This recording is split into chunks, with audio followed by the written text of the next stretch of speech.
IS ബന്ധത്തെ തുടർന്ന് NIA കണ്ണൂരിൽ അറസ്റ്റ് ചെയ്ത യുവതികളെ ഇന്ന് ഡൽഹിയിലെത്തിക്കും. ഷിഫ ഹാരിസും മിസ്ഹ സിദ്ദിഖും IS നിയന്ത്രണമുള്ള പ്രദേശങ്ങളിലേക്ക് പോകാൻ പദ്ധതിയിട്ടിരുന്നതായി NIA വ്യക്തമാക്കി. IS റിക്രൂട്ടിംഗും ആശയ പ്രചാരണത്തിനും ഇരുവരും നടത്തിയ നീക്കങ്ങളെ സംബന്ധിച്ചും NIAയ്ക്ക് തെളിവുകൾ കിട്ടി. കണ്ണൂരിൽ ഇന്നലെ അറസ്റ്റിലായ തായത്തെരു കലിമ ഹൗസിൽ ചേക്കിൻ്റെകത്ത് ഷിഫ ഹാരിസ്, താണ ഓർമ്മ വീട്ടിൽ മിസ്ഹ സിദ്ദിഖ് എന്നിവരെ വിമാനമാർഗം ഇന്ന് NIA ഡൽഹിയിൽ എത്തിക്കും. ഷിഫ കാശ്മീരിലുള്ള കൂട്ടാളി മുഹമ്മദ് വക്കാർ ലോണിന് IS പ്രവർത്തനങ്ങൾക്കായി പണം അയച്ചു നൽകി. IS നിയന്ത്രണ പ്രദേശത്തേക്ക് പ്രവർത്തനങ്ങൾക്ക് പോകാനും പദ്ധതിയിട്ടിരുന്നു. മിസ്ഹ സിദ്ദിഖ് സിറിയയിലേക്കുള്ള യാത്രയിൽ ടെഹ്റാനിലെത്തി. ഷിഫയ്ക്കും ബന്ധുവായ കണ്ണൂർ സ്വദേശി മുഷ്ഹാബ് അനുവറിനും ISൽ ചേരാൻ പ്രോത്സാഹനം നൽകിയതും മിസ്ഹ സിദ്ദിഖായിരുന്നു. യുവതികൾ ഉൾപ്പെടെ 7 പേർക്കെതിരെ കഴിഞ്ഞ മാർച്ചിലാണ് NIA ഡൽഹിയിൽ FIR രജിസ്റ്റർ ചെയ്തത്. മലപ്പുറം കടന്നമണ്ണ സ്വദേശി അബൂയാഹ എന്നറിയപ്പെടുന്ന മുഹമ്മദ് അമീനാണ് കേസിലെ 1-ാം പ്രതി. 2-ാം പ്രതി മുഷ്ഹാബ് അനുവർ നേരത്തെ പിടിയിലായിരുന്നു. കൊല്ലം സ്വദേശി ഡോക്ടർ റഹീസ് റഷീദ്, പടന്ന സ്വദേശി ഇർഷാദ് എന്ന ബിലാൽ, അഞ്ചൽ സ്വദേശി രാഹുൽ മനോഹരൻ എന്ന രാഹുൽ അബ്ദുള്ള എന്നിവരും സംഘത്തിൽ ഉൾപ്പെട്ടതായാണ് FIR വ്യക്തമാക്കുന്നത്. മുഹമ്മദ് അമീനിന് നേരിട്ട് IS ബന്ധമുള്ളതായും തീവ്രവാദ പ്രവർത്തനങ്ങൾക്ക് സംഘം പലവിധത്തിൽ ധനസമാഹരണം നടത്തിയതായും അന്വേഷണത്തിൽ വ്യക്തമായിട്ടുണ്ട്. IS അനുകൂല ആശയപ്രചരണത്തിന് ടെലിഗ്രാം, ഇൻസ്റ്റാഗ്രാം, ഹൂപ്പ് എന്നിവ പ്രയോജനപ്പെടുത്തി. കേസിൽ കൂടുതൽ പേർക്ക് പങ്കുണ്ടോ എന്നും IS പരിശോധിക്കുന്നു. മനു ഭരത്, News 18 കണ്ണൂർ. ഇടവേളയാണ്. കൂടുതൽ വാർത്തകൾക്കും വിശദാംശങ്ങൾക്കും malayalam.news18.com.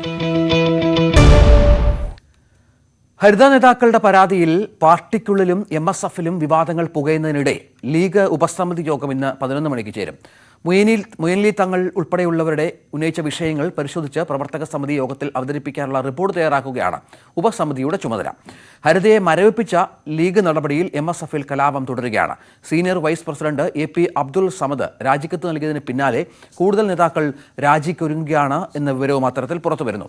മുഹമ്മദ് ഷഹീദ് വിവരങ്ങൾ നൽകുകയാണ്. ഷഹീദ്, കുറച്ചു കാലമായി ലീഗിനെ പിടികൂടിയിരിക്കുന്ന വല്ലാത്ത അസ്വസ്ഥതകൾ അത് ഈ ഹരിത വിഷയത്തിൽ കുറച്ചുകൂടി കൂടുകയാണ്. എന്താണ് ഇതുമായി ബന്ധപ്പെട്ട് ഇന്ന് നടക്കാനിരിക്കുന്ന കാര്യങ്ങൾ? കാര്യമായി തന്നെ ഈ വിഷയങ്ങൾ ചർച്ച വയ്ക്ക് വരുമോ യോഗത്തിൽ? രഞ്ജിത്ത്, മുസ്ലിം ലീഗിന്റെ ഉപസമിതി യോഗമാണ് ഇന്ന് മലപ്പുറത്തിൽ ഇരുന്നത്. കോഴിക്കോടായിരുന്നു യോഗം നടത്താൻ തീരുമാനിച്ചിരുന്നത്. ലീഗ് ഹൗസിൽ പക്ഷേ അവസാന നിമിഷം മലപ്പുറത്തേക്ക് മാറ്റുകയായിരുന്നു. പ്രധാനമായും യോഗത്തിന്റെ അജണ്ട കഴിഞ്ഞ സംസ്ഥാന സെക്രട്ടേറിയറ്റ് യോഗത്തിൽ നേതൃത്വത്തിനെതിരെ ഉയർന്ന പ്രത്യേകിച്ചും PK കുഞ്ഞാലിക്കുട്ടി MP സ്ഥാനം രാജിവെച്ച് സംസ്ഥാന രാഷ്ട്രീയത്തിലേക്ക് തിരിച്ചു വന്നത്, ഉന്നതാധികാര സമിതി യോഗം നിർണായകമായ തീരുമാനങ്ങൾ പാർട്ടി ഘടകങ്ങളുമായി ആലോചിക്കാതെ എടുക്കുന്നത് ഉൾപ്പെടെയുള്ള കാര്യങ്ങളിൽ നിരവധി വിമർശനങ്ങൾ ഉയർന്നിരുന്നു. അതിൽ ഏറ്റവും പ്രധാനപ്പെട്ട ഉയർന്നത് പിന്നീട് വിവാദമായ ഈ പാണക്കാട് ഹൈദരലി തങ്ങളെ ED ചോദ്യം ചെയ്യുന്ന വിഷയം ഈ യോഗത്തിലാണ് ഉയർന്നത്. അത് പിന്നീട് പുറത്ത് വലിയ വിവാദങ്ങൾക്കിടയാക്കുകയും ചെയ്തു. ഇത്തരം വിഷയങ്ങൾ പാർട്ടിക്കുള്ളിൽ തെരഞ്ഞെടുപ്പ് പരാജയത്തിന് ശേഷം ഉയർന്ന വിമർശനങ്ങളെല്ലാം ക്രോഡീകരിച്ച് വരുന്ന സംസ്ഥാന പ്രവർത്തക സമിതിയിൽ റിപ്പോർട്ട് തയ്യാറാക്കുക എന്നുള്ളതാണ് യോഗത്തിന്റെ ലക്ഷ്യം. പക്ഷേ സംസ്ഥാന സെക്രട്ടേറിയറ്റ് യോഗത്തിന് ശേഷം ഞാൻ നേരത്തെ സൂചിപ്പിച്ച ED ചോദ്യം ചെയ്യൽ വിഷയത്തിൽ വലിയ പാർട്ടിയെ പിടിച്ചുലച്ച വിവാദങ്ങൾ പിന്നീട് ഉണ്ടായി. ഹൈദരലി തങ്ങളുടെ മകൻ മൊയ്നുലി തങ്ങൾ PK കുഞ്ഞാലിക്കുട്ടിക്കെതിരെ പരസ്യമായി ലീഗ് ഹൗസിൽ വാർത്താസമ്മേളനം വിളിച്ചു ചേർത്ത ഒരു സാഹചര്യം, അത് പിന്നീട് പാർട്ടിയെ പിടിച്ചുലയ്ക്കുന്ന വിവാദമായി മാറിയ സാഹചര്യം. ഏറ്റവും ഒടുവിൽ MSFനുള്ളിൽ ഹരിത MSF തർക്കം അത് പ്രത്യക്ഷ പോരാട്ടത്തിലേക്കും പരസ്യ നിലപാടുകളിലേക്കും ഒടുവിൽ ഹരിതയെ മരവിപ്പിക്കുന്ന രീതിയിലേക്ക് കാര്യങ്ങൾ എത്തുകയും ചെയ്ത സാഹചര്യം. പാർട്ടിയിൽ ഇത്രയും കാലം ഇല്ലാത്ത രീതിയിൽ പരസ്യമായി നേതാക്കൾ ആരോപണ പ്രത്യാരോപണങ്ങൾ നടത്തുന്നു, പരസ്യ വിമർശനങ്ങൾ നടത്തുന്നു. ഇത് അസാധാരണമായ രീതിയാണ്. ഈ സാഹചര്യങ്ങളെല്ലാം നിലനിൽക്കുന്നതിനിടെയാണ് ഈ ഉപസമിതി യോഗം ചേരുന്നത്. പ്രധാനമായും പ്രവർത്തക സമിതിയിലേക്കുള്ള അജണ്ട തയ്യാറാക്കുകയാണെങ്കിലും പുറത്തു നടക്കുന്ന ഈ രാഷ്ട്രീയ വിവാദങ്ങൾ, പാർട്ടിക്കുള്ളിൽ നടക്കുന്ന വിവാദങ്ങളെല്ലാം ചർച്ചയ്ക്ക് വരുമെന്നാണ് നമ്മൾ മനസ്സിലാക്കുന്നത്. ശരി ഷഹീദ്. ഹരിത നേതാക്കളോട് സ്ത്രീവിരുദ്ധ പരാമർശം നടത്തിയെന്ന പരാതിയിൽ പ്രതികരണവുമായി MSF പ്രസിഡന്റ് PK നവാസ്. പാർട്ടിക്കും പാണക്കാട് തങ്ങളുമാർക്കും അപമാനമുണ്ടാക്കാവുന്ന വാക്കും നോക്കും തന്റെ ഭാഗത്തു നിന്നുണ്ടായിട്ടില്ലെന്ന് നവാസ് പറഞ്ഞു. ആരുടെയെങ്കിലും സഞ്ചി പിടിച്ചാൽ മാത്രമേ പാർട്ടിയിൽ സ്ഥാനമുള്ളൂവെങ്കിൽ ആത്മാഭിമാനമാണ് വലുതെന്നും നവാസ് പറഞ്ഞു. MSF മൂർക്കനാട് പഞ്ചായത്ത് കമ്മിറ്റി സംഘടിപ്പിച്ച പരിപാടിയിലാണ് വിവാദങ്ങളോടുള്ള നവാസിന്റെ മറുപടി. പോലീസ് മനഃപൂർവ്വം കുടുക്കാൻ ശ്രമിക്കുന്നുവെന്ന ആരോപണവുമായി ബുൾജറ്റ് സഹോദരങ്ങൾ. മയക്കുമരുന്ന് മാഫിയയുമായി ബന്ധമുണ്ടെന്ന ആരോപണം അടിസ്ഥാനരഹിതമാണ്. ചില മാഫിയകളും ഉദ്യോഗസ്ഥരുമാണ് ഇതിന് പിന്നിൽ. യാത്ര ചെയ്ത സ്ഥലങ്ങളിലെ വൈവിധ്യങ്ങൾ ചൂണ്ടിക്കാണിക്കുക മാത്രമാണ് ചെയ്തതെന്നും യൂട്യൂബ് ബ്ലോഗിൽ ഇരുവരും പ്രതികരിച്ചു. എല്ലാവർക്കും സ്വാഗതം. ചില സാമൂഹിക പ്രതിബദ്ധതയോടുകൂടി ഞങ്ങൾ ഇടപെട്ട ചില കാര്യങ്ങളിൽ ചിലർക്കുണ്ടായ ബുദ്ധിമുട്ട് അവർ വേറൊരു രീതിയിൽ ഞങ്ങളെ ആക്രമിക്കുകയും ഞങ്ങളെ സ്നേഹിക്കുന്ന ആൾക്കാരെ ആക്രമിക്കുകയും ഇന്ന് ഞങ്ങളുടെ ഈ ബുൾജറ്റ് എന്ന് പറഞ്ഞ പേര് പറയുന്നവനെ അടിക്കാനും തെറി പറയാനും ആ ഒരു രീതിയിലേക്ക് എത്തിച്ച കുറേ ആൾക്കാരുണ്ട്. അന്ന് ഞങ്ങൾ ആസാം ഇഷ്യൂവിൽ ഇടപെട്ടപ്പോൾ ഞങ്ങൾ അന്ന് എടുത്തു പറഞ്ഞ 3 കാര്യത്തിൽ ഒന്നാണ് വൻ രീതിയിലുള്ള കഞ്ചാവ് നമ്മുടെ നാട്ടിലേക്ക് കടന്നു വരുന്നത്. ഞാൻ പറഞ്ഞു അതിലൊരു ചെറിയ ഞങ്ങളെ കൊടുക്കാൻ ശ്രമിച്ച ഒരു ചെറിയ ഒരു ഇത് മതിയായിരുന്നു ഈ ഉദ്യോഗസ്ഥലത്തിൽ ചെറിയ അന്വേഷണം ഉണ്ടായി പല കാര്യങ്ങളോട് നിർത്തുന്നു. അന്ന് ഞങ്ങൾ എടുത്തു പറഞ്ഞ ഒരു കാര്യമാണ് വൻ രീതിയിലുള്ള ആയുധക്കടത്ത് അന്യ സംസ്ഥാനത്ത് നിന്ന് കേരളത്തിലേക്ക് വരുന്നുണ്ടെന്ന്. ആ കാര്യം ഒന്ന് ജസ്റ്റ് ഒരു ഉദ്യോഗസ്ഥൻ ആരെങ്കിലും അതിനെതിരെ ഒന്ന് ഫോളോ ചെയ്തിരുന്നെങ്കിൽ നമ്മുടെ കണ്ണൂരിലുണ്ട് നമ്മുടെ സഹോദരി മാനസിക ആ കോതമംഗലത്ത് വെച്ച് ഒരിക്കലും കൊല്ലപ്പെടില്ലായിരുന്നു. ഇഷ്ടംപോലെ സാധനങ്ങൾ വരുന്നുണ്ട്. പക്ഷേ ഇതൊക്കെ ഇവർ കണ്ണടയ്ക്കും. പക്ഷേ ഈ നമ്മളെപ്പോലെയുള്ളവരുടെ മുന്നിൽ ഇവർ ഓരോ അജണ്ട, അതായത് ഒരുത്തിനെ കൊടുക്കണമെന്ന് ഇത്ര പൈസ കൊണ്ട് അവരുടെ മുന്നിൽ ചെന്ന് കഴിഞ്ഞാൽ അത് ഉറപ്പായിട്ട് നമ്മളെപ്പോലെയുള്ള സാധാരണക്കാരനെ അവർ കുടുക്കിയിരിക്കും. പക്ഷേ വലിയ വലിയ ആൾക്കാരുടെ പുറകെ അവർ പോവില്ല. മനു ഭാരത് വിവരങ്ങൾ നൽകും. മനു, ദീർഘ ദിവസത്തിന് ശേഷം നിലപാട് വ്യക്തമാക്കി രംഗത്ത് വരികയാണ് ഈ ബുൾജറ്റ് സഹോദരന്മാർ. ഇവരെ ന്യായീകരിക്കാൻ ശ്രമിക്കുന്നു, ഒപ്പം ഉദ്യോഗസ്ഥരെ കുറ്റപ്പെടുത്താനും. എന്താണ് മറ്റു വിവരങ്ങൾ?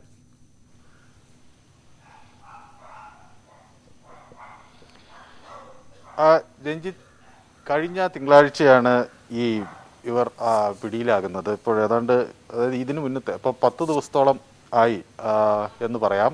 അതിനുശേഷമാണ് ഇവർ ഇങ്ങനെ ഒരു പ്രതികരണം, വളരെ വൈകാരികമായൊരു പ്രതികരണവുമായാണ് രംഗത്തെത്തിയിട്ടുള്ളത്. നിയമം പാലിച്ചുകൊണ്ട് കേരളത്തിൽ ഒരു വാഹനത്തിനും നിരത്തിലിറങ്ങാൻ കഴിയില്ല എന്നാണ് ഈ ബുൾജറ്റ് സഹോദരന്മാർ വ്യക്തമാക്കുന്നത്. അപ്പോൾ തങ്ങൾ ചില സാമൂഹ്യ പ്രതിബദ്ധതയോടെ ചില കാര്യങ്ങളിൽ ഇടപെട്ടു. അതിൽ നഷ്ടം സംഭവിച്ച ആളുകൾ പണമിറക്കി തങ്ങളെ കൊടുക്കാനുള്ളൊരു ശ്രമമാണ് നടത്തുന്നത്. സംസ്ഥാനത്ത് എല്ലാ കാര്യങ്ങളും ഇഴഞ്ഞു നീങ്ങുന്നത് എല്ലാവർക്കും അറിയാവുന്നൊരു കാര്യമാണ്. പക്ഷേ തങ്ങളെ കൊടുക്കാനായപ്പോൾ ഭരണ സംവിധാനങ്ങൾ എത്ര വേഗത്തിലാണ് പ്രവർത്തിച്ചത് എന്ന് കാണണം എന്നാണ് അവർ ആവശ്യപ്പെടുന്നത്. പെട്ടെന്ന് തന്നെ എല്ലാ ഭരണ സംവിധാനങ്ങളും ഒറ്റക്കെട്ടായി നിൽക്കുന്നു. പക്ഷെ അതേസമയം തങ്ങൾക്ക് കോടതിയിൽ വിശ്വാസമുണ്ട്, നീതിന്യായ വ്യവസ്ഥയിൽ വിശ്വാസമുണ്ട്, തങ്ങൾക്ക് നീതി കിട്ടും എന്നാണ് അവർ പറയുന്നത്. 18 ലക്ഷത്തോളം ആളുകൾ തങ്ങളെ സ്നേഹിക്കുന്നു. അവർ ഇത്തരത്തിലൊരു പ്രതികരണം കാത്തിരിക്കുന്നു. അങ്ങനെ പ്രതികരിക്കാതിരുന്നാൽ അവർ തങ്ങളെ തെറ്റിദ്ധരിക്കും എന്നുള്ളത് കൊണ്ടാണ് ഇങ്ങനെ ഒരു പ്രതികരണവുമായി വരുന്നത്. വീഡിയോയിൽ നേരത്തെ, അതായത് ഈ RT ഓഫീസിൽ വെച്ച് തങ്ങൾ കരഞ്ഞത് തങ്ങളുടെ വീട് പോലെയാണ് ഈ വാഹനം. അങ്ങനെ നമ്മളുടെ വീട്ടിൽ നിന്ന് ഒരു ദിവസം നമ്മളെ ഇറക്കി വിടുമ്പോൾ എന്താണ് തോന്നുക, നമ്മൾ സ്ഥിരമായി കിടക്കുന്ന ഒരു സ്ഥലം നശിച്ചു പോകുമ്പോൾ എന്താണ് തോന്നുക, ആ വികാരമാണ് തങ്ങളിൽ ഉണ്ടായത് എന്നാണ് അവർ പറയുന്നത്. അറിവില്ലായ്മ കൊണ്ട് ഉള്ള ചില പ്രശ്നങ്ങളുണ്ടായി. അതിൻ്റെ പേര് പറഞ്ഞ് തങ്ങളെ കൊടുക്കാനുള്ള ഒരു ശ്രമമാണ് നടക്കുന്നത്. തങ്ങൾ മയക്കുമരുന്ന് കടത്തുകാരാണെന്ന് ഒക്കെ തരത്തിൽ പ്രചരണങ്ങൾ നടത്തുന്നു. കോടിക്കണക്കിന് രൂപയുടെ ആസ്തി തങ്ങൾക്കുണ്ട് എന്നൊക്കെ തരത്തിൽ അടിച്ചുവിടുന്നു. ഇതൊക്കെ കൊണ്ട് തങ്ങൾ ഒരു എരിതീയിലാണ് എന്നാണ് ഈ ബുൾജറ്റ് സഹോദരന്മാർ പറയുന്നത്. ഒരു യാത്ര പോകുമ്പോൾ സ്വാഭാവികമായി അവിടെ കാണുന്ന കാര്യങ്ങൾ പറയുന്നത് സാധാരണയാണ്. അത് എല്ലാ ചാനലുകളിലും അങ്ങനെ തന്നെയാണ് ചെയ്യുന്നത് എന്നവർ പറയുന്നു. അങ്ങനെ ബീഹാറിലൂടെ യാത്ര ചെയ്യുമ്പോൾ അവിടെ കഞ്ചാവ് കൃഷി ചെയ്യുന്നത് കണ്ടു. അപ്പോൾ ഒരു കഞ്ചാവ് ചെടി കൃഷി ചെയ്യുന്നതിനെ കുറിച്ച് പറഞ്ഞു വന്നല്ലാതെ തങ്ങൾക്ക് മയക്കുമരുന്ന് കടത്തുമായി യാതൊരു ബന്ധവുമില്ല. അങ്ങനെ പല ട്രാവലേഴ്സും ഇതുപോലെ വീഡിയോ ചെയ്യുന്ന ആളുകളെല്ലാം സ്വാഭാവികമായും ഇത്തരം സാധനങ്ങൾ കാണുമ്പോൾ അത് അത് ആളുകളെ അറിയിക്കാൻ വേണ്ടി അത് ചിത്രീകരിക്കുകയും ആ വിവരങ്ങൾ പങ്കുവെക്കുകയും ചെയ്യും. അതുപോലെ മാത്രമാണ് ചെയ്തത് എന്നും ഇവർ പറയുന്നു. ആസൂത്രിതമായ ഒരു വേട്ടയാടൽ ആണ് നടന്നിട്ടുള്ളത്. പാറിപ്പറന്ന് നടന്ന 2 കിളികളെ ഇപ്പോൾ കൂട്ടിലടച്ച അവസ്ഥയാണ് തങ്ങൾക്കുള്ളത്. അറിവില്ലായ്മയെ ചൂഷണം ചെയ്യുന്നു ഉദ്യോഗസ്ഥർ. പൂർണ്ണമായി ചമച്ച വിവരങ്ങൾ പങ്കുവച്ചത് ഈ ബുൾജറ്റ് സഹോദരന്മാർ പുതിയ വിശദീകരണങ്ങളുമായി രംഗത്ത് വന്നിരിക്കുകയാണ്. DCC പ്രസിഡന്റുമാരുടെ പ്രഖ്യാപനം ഇന്നുണ്ടായേക്കും. സംസ്ഥാനത്തെ ഗ്രൂപ്പ് നേതൃത്വങ്ങൾ നൽകിയ നിർദ്ദേശങ്ങൾ പരിഗണിക്കാതെയാണ് ഹൈക്കമാൻഡ് അന്തിമ ലിസ്റ്റ് തയ്യാറാക്കിയതെന്നാണ് സൂചന. ഗ്രൂപ്പ് വികാരങ്ങൾ പൂർണ്ണമായും പരിഗണിക്കാതെയുള്ള ഹൈക്കമാൻഡ് നീക്കത്തിൽ ഉമ്മൻചാണ്ടിയും രമേശ് ചെന്നിത്തലയും കടുത്ത അതൃപ്തിയിലാണ്. KPCC നേതൃത്വം കൈമാറിയ സാധ്യതാ പട്ടിക മാധ്യമങ്ങളിലൂടെ പുറത്തു വന്നതോടെ ഇത് മുൻനിർത്തിയുള്ള ചർച്ചകൾ കോൺഗ്രസ് കേന്ദ്രങ്ങളിൽ സജീവമാണ്. DCC അധ്യക്ഷ സ്ഥാനത്തേക്ക് പരിഗണിക്കുന്നവർക്കെതിരെ കോട്ടയത്ത് പോസ്റ്ററുകൾ. DCC ഓഫീസിന് മുന്നിലാണ് പോസ്റ്ററുകൾ പ്രത്യക്ഷപ്പെട്ടത്. KPCC സെക്രട്ടറി നാട്ടകം സുരേഷിനും DCC ജനറൽ സെക്രട്ടറി യൂജിൻ തോമസിനുമെതിരെയാണ് പോസ്റ്ററുകൾ. ശ്രീജിത്ത് ചേരുന്നു. ശ്രീജിത്ത്, എന്താണ് കോട്ടയത്തെ പോസ്റ്റർ യുദ്ധം കോൺഗ്രസിൽ? എ ഗ്രൂപ്പിൽ തന്നെ കടുത്ത ഭിന്നതയാണ് രഞ്ജിത്ത് കഴിഞ്ഞ കുറെ ദിവസങ്ങളായി കോട്ടയത്ത് ഉടലെടുത്തിരിക്കുന്നത്. അതിൽ ഏറ്റവും പ്രധാനപ്പെട്ട നേതാവായ ഉമ്മൻചാണ്ടി തിരുവഞ്ചൂർ രാധാകൃഷ്ണൻ 2 തട്ടിലായിരിക്കുന്നു ഈ DCC അധ്യക്ഷ സ്ഥാനം പിടിക്കാൻ വേണ്ടി എന്നതാണ് ഏറ്റവും ശ്രദ്ധേയം. ഉമ്മൻചാണ്ടി യൂജിൻ തോമസിനായും തിരുവഞ്ചൂർ രാധാകൃഷ്ണൻ നാട്ടകം സുരേഷിനുമായാണ് രംഗത്ത് വന്നിരുന്നത്. അതിനെതിരെയാണ് ഈ 2 സ്ഥാനാർത്ഥികൾക്കെതിരെയാണ് എ ഗ്രൂപ്പിലെ തന്നെ മറ്റൊരു വിഭാഗമെന്ന് പ്രതീക്ഷിക്കപ്പെടാവുന്ന ഒരു വിഭാഗം ഇത്തരത്തിൽ ചില പോസ്റ്ററുകൾ നഗരത്തിലും DCC ഓഫീസിലും ഒക്കെ പതിച്ചിരിക്കുന്നത്. ജില്ലാ കോൺഗ്രസ് കമ്മിറ്റിയുടെ ആ തലപ്പത്തേക്ക് കഞ്ചാവ് കടത്തും ചൂതാട്ട കേന്ദ്രവും നടത്തുന്നവനോ അതോ ഉമ്മൻചാണ്ടി കോൺഗ്രസിന്റെ അന്തകനോ, അതായത് എ ഗ്രൂപ്പിൽ തന്നെ മറ്റൊരു വിഭാഗം കൂടി ഉണ്ട് എന്നത് ഇതിനകം തന്നെ വ്യക്തമാണ്. പ്രത്യേകിച്ച് ഉമ്മൻചാണ്ടിക്കൊപ്പം ഉണ്ടായിരുന്ന ഫിൽസൺ മാത്യുവിനെ DCC അധ്യക്ഷ സ്ഥാനത്തേക്ക് ആദ്യഘട്ടത്തിൽ പേരുകളിലുണ്ടായിരുന്നു. പക്ഷെ ഉമ്മൻചാണ്ടി യൂജിൻ തോമസിലേക്ക് എത്തുകയായിരുന്നു. അങ്ങനെ എ ഗ്രൂപ്പിലെ കടുത്ത അതൃപ്തി തന്നെയാണ് കോട്ടയത്തെ രാഷ്ട്രീയത്തിൽ ഉടലെടുത്തിരിക്കുന്നത്. അതിന്റെ പിന്നാലെയാണ് ഇങ്ങനെ പോസ്റ്ററുകൾ പ്രത്യക്ഷപ്പെട്ടത് എന്നതാണ് ഏറ്റവും ശ്രദ്ധേയമായിട്ടത്.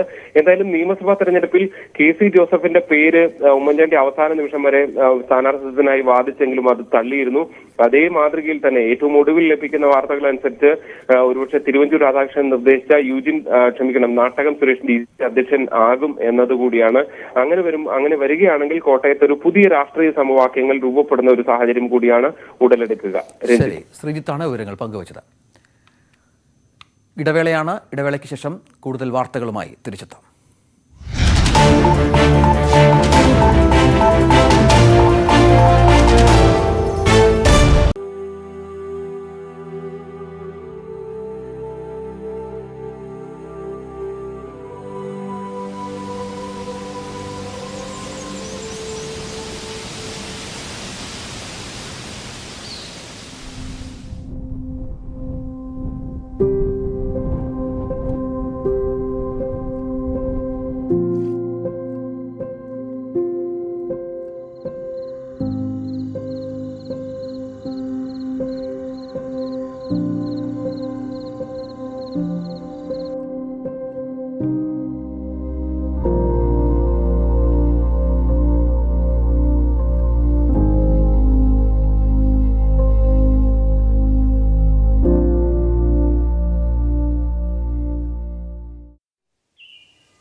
കഴക്കൂട്ടം കാരോട് ബൈപ്പാസ് ടോൾ പിരിവിനെതിരെ പ്രതിഷേധം. തിരുവനന്തപുരം തിരുവല്ലത്ത് കോൺഗ്രസ് നേതൃത്വത്തിലാണ് പ്രതിഷേധം നടക്കുന്നത്. പ്രദേശവാസികളെ ടോളിൽ നിന്ന് ഒഴിവാക്കണമെന്നാണ് ആവശ്യം.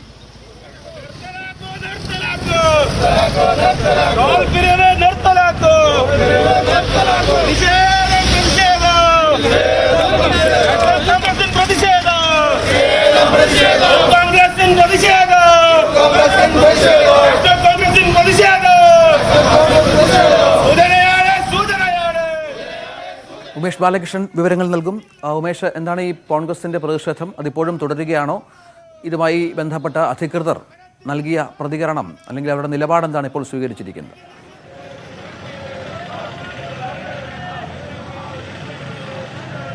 പ്രതിഷേധം ഇപ്പോഴും തുടരുകയാണ്. കോൺഗ്രസ് ഒരു ഭാഗത്തും CPM മറ്റൊരു ഭാഗത്തും പ്രതിഷേധിക്കുന്നുണ്ട്. രണ്ട് വിഭാഗമായി തിരിഞ്ഞാണ് പ്രതിഷേധം തുടരുന്നത്. ടോൾ പ്ലാസയിൽ ഇന്ന് മുതൽ ടോൾ പ്ലാസ പ്രവർത്തനം ആരംഭിച്ചിട്ടുണ്ട്. നാളെ മുതലാണ് ടോൾ പിരിവ് തുടങ്ങുന്നത്. ടോൾ പിരിവ് നാളെ മുതൽ തുടങ്ങും.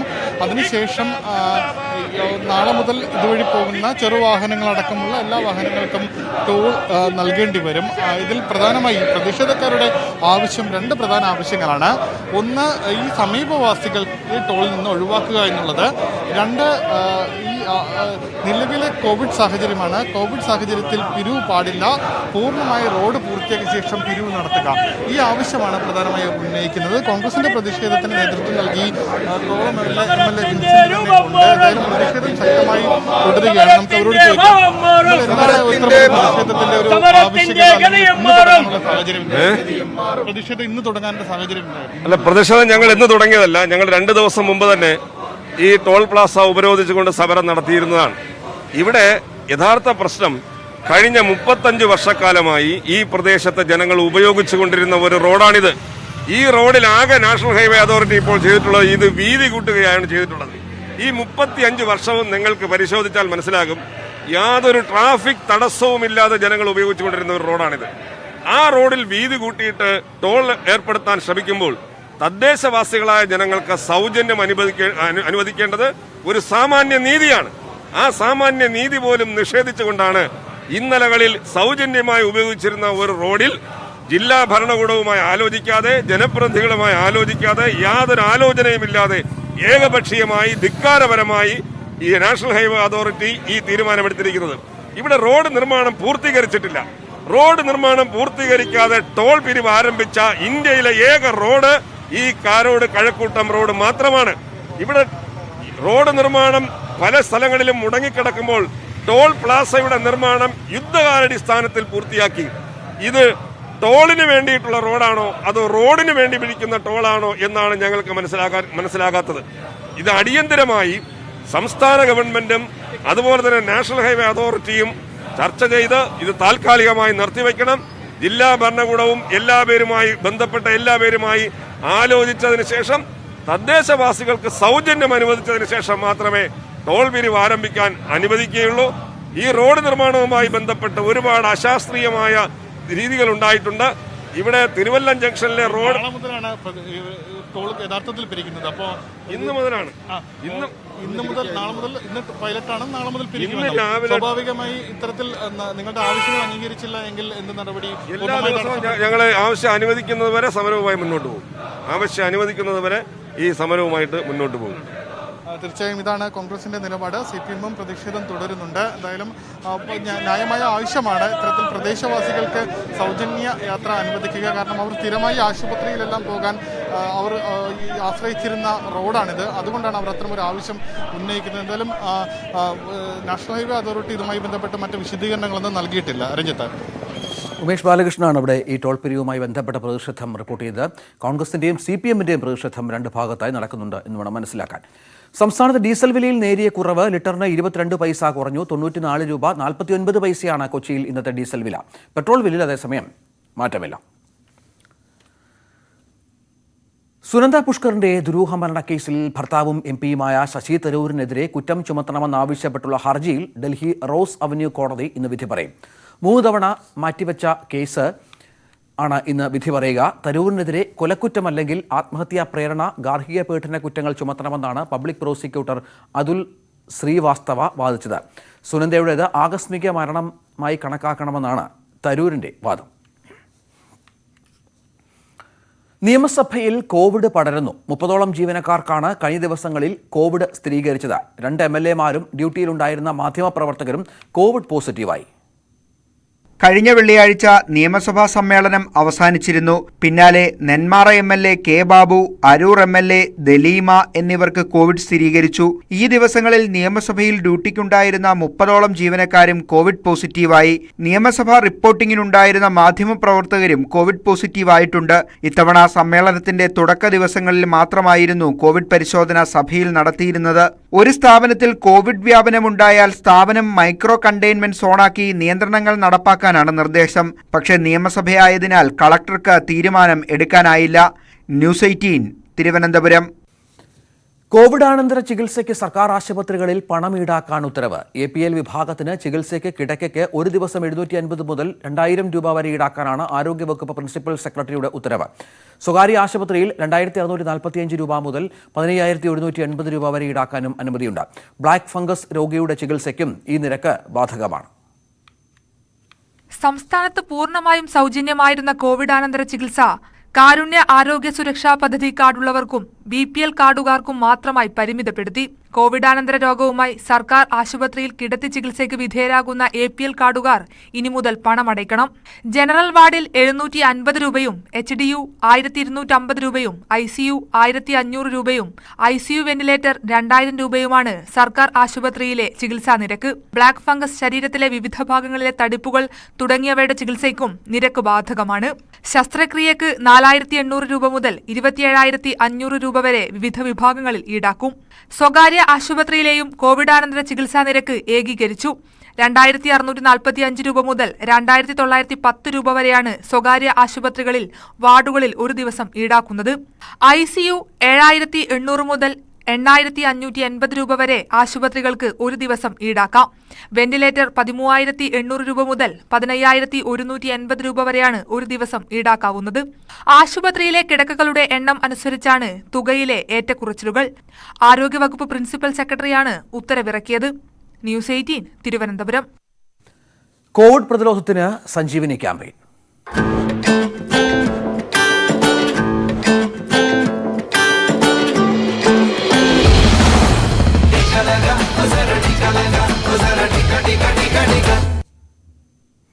കോവിഡിനെതിരായ പോരാട്ടത്തിനൊപ്പം പരിസ്ഥിതി സംരക്ഷണത്തിന് കൂടി വഴിയൊരുക്കുകയാണ് മധ്യപ്രദേശിലെ ഖണ്ഡവയിലെ ആരോഗ്യ പ്രവർത്തകർ. വാക്സിൻ എടുത്ത് മടങ്ങുന്നവരെ ഒരു വൃക്ഷത്തൈയോട് നൽകിയാണ് ഇവർ യാത്രയാക്കുന്നത്.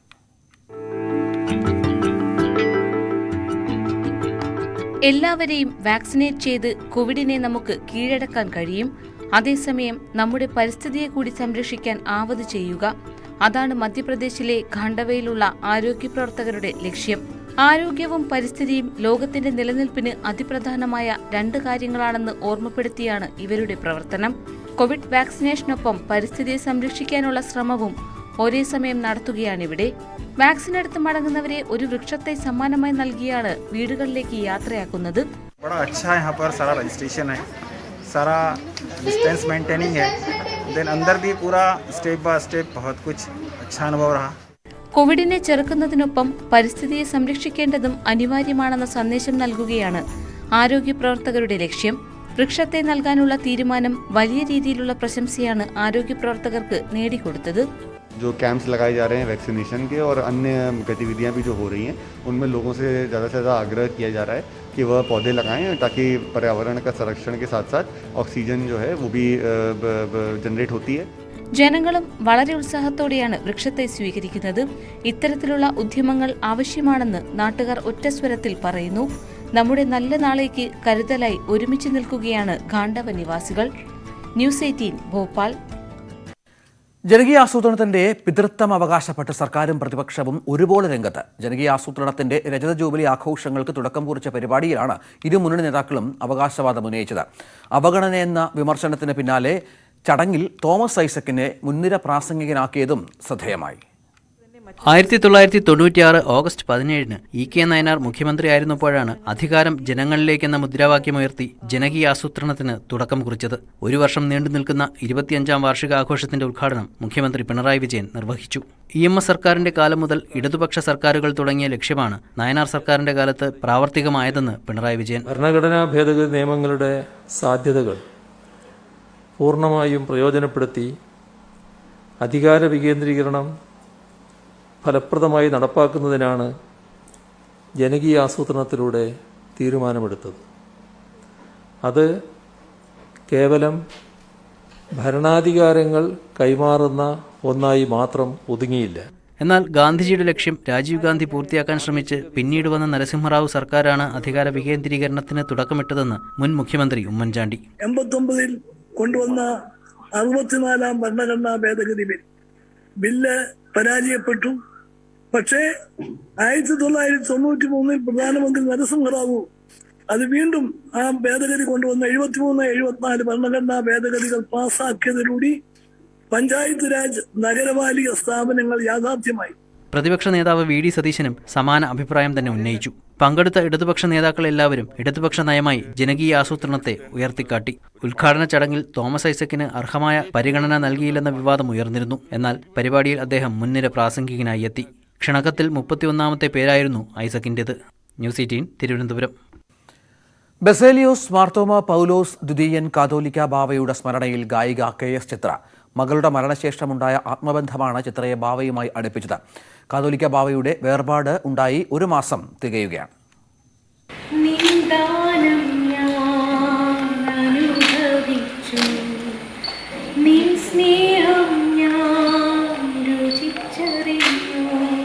ഇതൊരു ആത്മബന്ധത്തിന്റെ കഥ കൂടിയാണ്. മരിച്ചുപോയ മകളുടെ പേര് സഭയ്ക്ക് കീഴിലെ ആശുപത്രിയുടെ ക്യാൻസർ വാർഡിന് വരെ ഇട്ട ബന്ധത്തിന്റെ കഥ.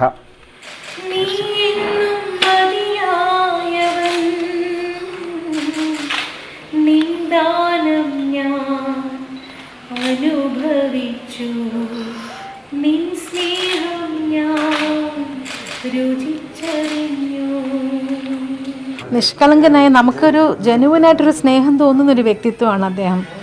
എനിക്ക് ഒരുപാട് എന്താ പറയണ്ടേ, എനിക്ക് ജീവിതത്തിൽ എനിക്ക് വന്നിട്ടുള്ള ദുഃഖത്തിലെല്ലാം എനിക്ക് എൻ്റെ മോൾക്ക് വേണ്ടി എനിക്ക് എന്ത് ചെയ്യാൻ പറ്റും എൻ്റെ മാക്സിമമാണ് തിരുമേനി കാരണം എനിക്ക് നടന്നതെന്ന് തന്നെ പറയണം. അപ്പോൾ അതുകൊണ്ട് തീർച്ചയായിട്ടും എനിക്ക് ഒരിക്കലും ജീവിതത്തിൽ മറക്കാൻ പറ്റാത്തൊരു വ്യക്തിത്വം തന്നെയാണ് തിരുമേനി.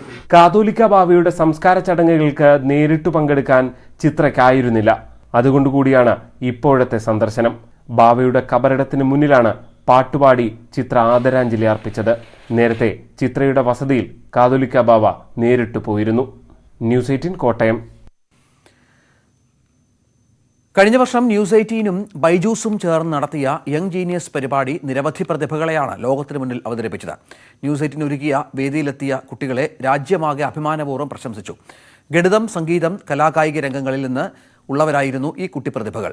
ഈ വർഷം അതേ വേദി വീണ്ടും ഒരുങ്ങുകയാണ്. വിവിധ മേഖലകളിൽ പ്രാവീണ്യം തെളിയിച്ചിട്ടുള്ള കുട്ടികളെ നിങ്ങൾക്കറിയാമെങ്കിൽ അവരെ യങ് ജീനിയസിലേക്ക് രജിസ്റ്റർ ചെയ്യിക്കുക.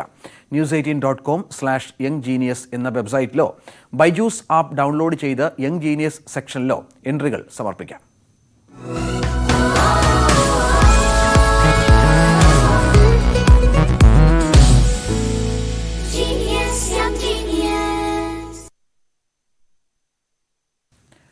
ഇടവേള.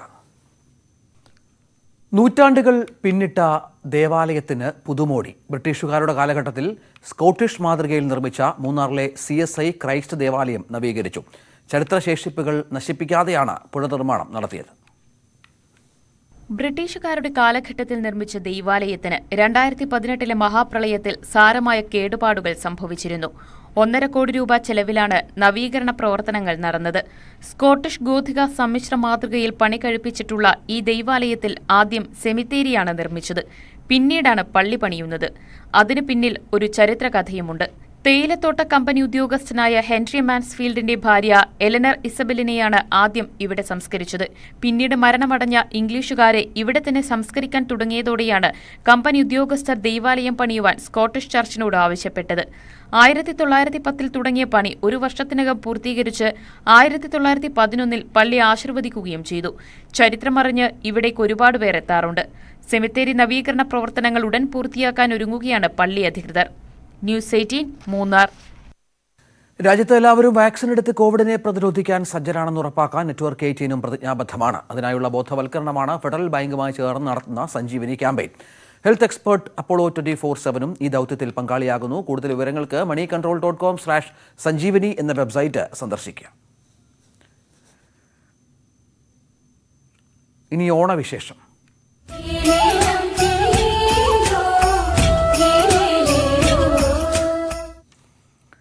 ചിങ്ങം പുലർന്നാൽ ആലപ്പുഴ കഞ്ഞിക്കുഴിയിൽ കാണാനാവുക വ്യത്യസ്തമായ ഓണക്കാഴ്ചകളാണ്. പൂക്കളും പച്ചക്കറികളും നാടൻ ഭക്ഷണ വിഭവങ്ങളുമൊക്കെയായി കഞ്ഞിക്കുഴിയിലെ കർഷകർ ഒരുക്കിയ ഈ ഓണക്കാഴ്ചയുടെ വിശേഷങ്ങൾ.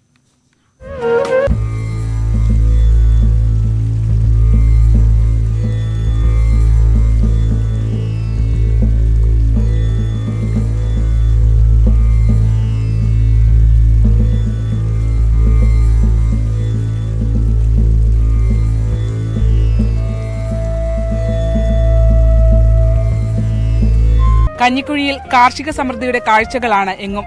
കേരളത്തിന് വിഷരഹിത പച്ചക്കറികൾ ഏറ്റവും അധികം സംഭാവന ചെയ്യുന്ന നാട്ടിൽ ഹരിതമിത്രം അവാർഡ് നേടിയ കർഷകനായ ശുഭകേശനാണ് നമ്മളോടൊപ്പം ഇന്നുള്ളത്. ശുഭകേശ് ചേട്ടാ, ഇത് ഒരു മനോഹരമായ കാഴ്ചയാണ്. കൃഷിക്കപ്പുറത്തേക്ക് ഏകദേശം 15 ഏക്കറിൽ പച്ചക്കറികളും പൂക്കളും ഫോട്ടോ എടുക്കാനുള്ള അത്തരം പിക്നിക് സ്പോട്ടുകളടക്കം നിങ്ങൾ നിർമ്മിച്ചുകൊണ്ട് എപ്പോഴും വിപ്ലവം സൃഷ്ടിക്കുന്ന ആളുകളാണ് നിങ്ങൾ കഞ്ഞിക്കുഴിക്കാർ.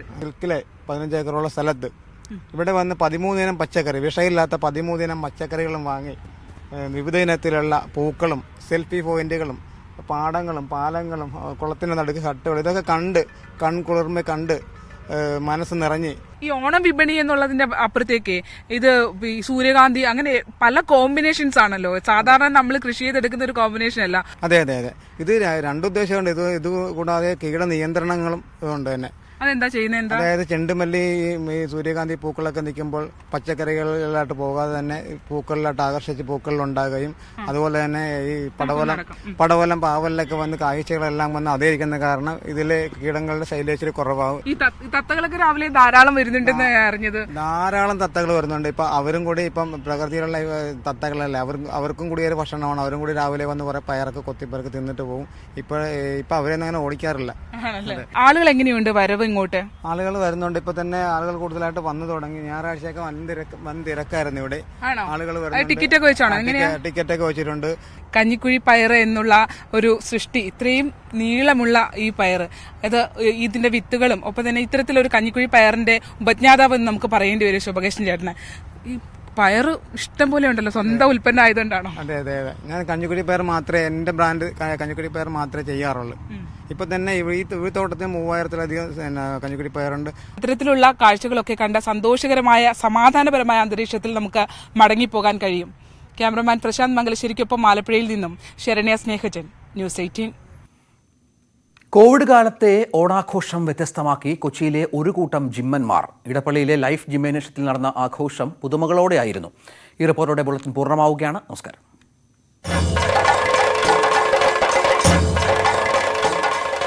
കാട്ടുവള്ളിയിൽ തൂങ്ങിയാടുന്ന ടാർസനെ അനുസ്മരിപ്പിച്ച് കയറിലൂടെ മുകളിലേക്ക് പോകുന്നത് ലോക ആം റെസ്ലിംഗ് ചാമ്പ്യൻ പട്ടത്തിൽ രാജ്യത്തിനു വേണ്ടി മത്സരിക്കുന്ന രാഹുൽ പണിക്കരാണ്. കോവിഡ് കാലത്ത് ജിമ്മിലെത്തിയുള്ള പരിശീലനം മുടങ്ങിയെങ്കിലും ഫിറ്റ്നസ് വിട്ടൊരു കളിയില്ല. വീണ്ടും ജിമ്മിലെത്തിയപ്പോൾ ഓണാഘോഷത്തിനായി വന്നതാണെന്ന കാര്യം എല്ലാവരും മറന്നു. ഇടപ്പള്ളി ലൈഫ് ജിംനേഷ്യത്തിൽ പരിശീലിക്കുന്നവരുടെ ഓണാഘോഷമാണിത്. കാണുക.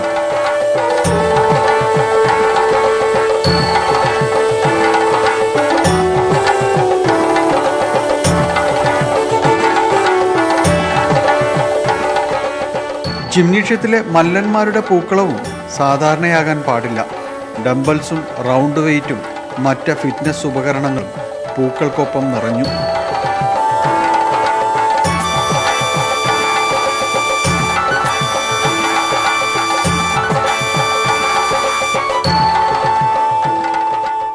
നമ്മൾ ഈ ഒരു ഓണാഘോഷം എങ്ങനെ ആഘോഷിക്കുന്നു എന്ന് ആലോചിച്ചുകൊണ്ടിരിക്കുമ്പോഴാണ് നമ്മളുടെ തന്നെ ടൈറ്റിൽ വിന്നേഴ്സ് അവരെന്നോടൊരു ആശയം പ്രകടിപ്പിച്ചു. ആശാനെ, നമുക്ക് ചെറിയ രീതിയിൽ ഡംബൽസും കാര്യങ്ങളും കുറച്ച് പൂക്കളം ഇട്ട് തൽക്കാലം നമ്മളുടെ ഈ ഒരു ഓണാഘോഷം ചുരുക്കി ഒന്ന് നമ്മളുടെ ഇവിടെ വരുന്ന എല്ലാ മെമ്പേഴ്സിനും അതുപോലെ ഈ നമ്മുടെ കേരളത്തിലെ എല്ലാ ബോഡി ബിൽഡേഴ്സിനും ഒരു മോട്ടിവേഷൻ ആവുക. വേറെ ഈ ഒരു പൂക്കളം കൊണ്ട് ഉദ്ദേശിക്കുന്നത്, നമ്മൾ ഇന്ന് വെച്ച ദീപവും എല്ലാം കൊണ്ട് ഉദ്ദേശിക്കുന്നത് വരാൻ പോകുന്ന മിസ്റ്റർ ഇന്ത്യ കോമ്പറ്റീഷനും അതേപോലെ തന്നെ വരാൻ പോകുന്ന modelling competition, fashion show competition, അതുപോലെ ആം റെസ്ലിംഗ് കോമ്പറ്റീഷനും നമ്മളുടെ കേരളത്തിലെ എല്ലാ കായിക താരങ്ങൾക്കും കൂടുതൽ ആരോഗ്യം മെച്ചപ്പെടുവാൻ വേണ്ടിയിട്ട് എല്ലാ ഫിറ്റ്നസ് സെൻറ്റേഴ്സും നല്ല രീതിയിൽ തുടർന്ന് പ്രവർത്തിക്കുന്നൊരു മനസ്സുകൊണ്ട് ശരിക്കും ആഗ്രഹിച്ചാണ് ഇങ്ങനൊരു പൂക്കളം ചെയ്യണമെന്ന് ആഗ്രഹിച്ചത്. ചില്ലറക്കാരല്ല ഈ ആഘോഷത്തിൽ പങ്കെടുത്തവർ. ശരീര സൗന്ദര്യ മത്സരത്തിൽ ദേശീയ അന്തർദേശീയ പുരസ്കാരങ്ങൾ സ്വന്തമാക്കിയവർ. ലോക ആം റെസ്ലിംഗ് ചാമ്പ്യൻ രാഹുൽ പണിക്കർ അടുത്ത മത്സരത്തിനുള്ള ഒരുക്കത്തിലാണ്. സത്യം പറഞ്ഞാൽ ജിം അടച്ചപ്പോൾ പ്രാക്ടീസ് വളരെ ബുദ്ധിമുട്ടായിട്ട് തോന്നി. പക്ഷേ എന്നാലും ഇവിടുത്തെ ലൈഫ് ജിമ്മിലെ ആശാനൊക്കെ എന്നെ ഒരുപാട് സപ്പോർട്ട് ചെയ്തു ആ കാര്യത്തിൽ. കാരണം എനിക്ക് ഇവിടുന്ന് ഡമ്പലും സാധനങ്ങളൊക്കെ വീട്ടിൽ കൊണ്ടുപോയി വർക്കൗട്ട് ചെയ്യാനുള്ള ഓപ്ഷൻ എനിക്ക് തന്നു. അപ്പോൾ ഞാൻ ഇവിടുന്ന് സാധനങ്ങളൊക്കെ കൊണ്ടുപോയിട്ട് എൻ്റെ വീട്ടിൻ്റെ മേളിലൊരു ജിമ്മ് സെറ്റ് ചെയ്തിട്ട് അവിടെ ഇരുന്നായിരുന്നു പ്രാക്ടീസ്. അപ്പോൾ ഇപ്പോൾ ഞാൻ വേൾഡ് ചാമ്പ്യൻഷിപ്പിന് വേണ്ടി പ്രിപ്പയർ ചെയ്തുകൊണ്ടിരിക്കുക. അപ്പോൾ ജോർജിയയിൽ വെച്ചാണ് കോമ്പറ്റീഷൻ നടക്കാനിരിക്കുന്നത്. അപ്പോൾ അതിൻ്റെ പ്രിപ്പറേഷൻ വീട്ടിൽ വെച്ച് തന്നെ നടന്നുകൊണ്ടിരിക്കുക. ഫേസ് ഓഫ് ഇന്ത്യയായി തെരഞ്ഞെടുക്കപ്പെട്ട Amal Rajesh, junior mister Kerala Vimal Lalu, junior mister fitness physique Fareeda Hamza, woman fitness physique Krishnendu എന്നിവരും ഈ കൂട്ടത്തിലുണ്ട്. ലൈഫ് ജിംനേഷ്യം പ്രവർത്തനം ആരംഭിച്ച് 50 വർഷം തികയുന്നു എന്ന പ്രത്യേകത കൂടി ഇത്തവണത്തെ ഓണാഘോഷത്തിനുണ്ടായിരുന്നു.